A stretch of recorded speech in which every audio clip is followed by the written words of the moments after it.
hooyada dayacan dagagto cabsida dhulka kula jirta dusha saartay ubad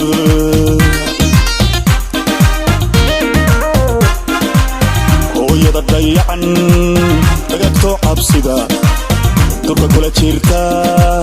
dusha saartay ubad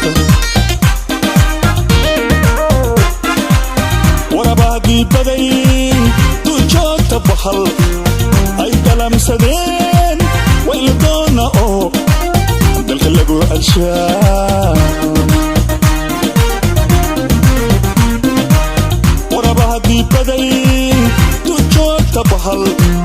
ay galamsadeen wayla doona oo dalka lagu alshaa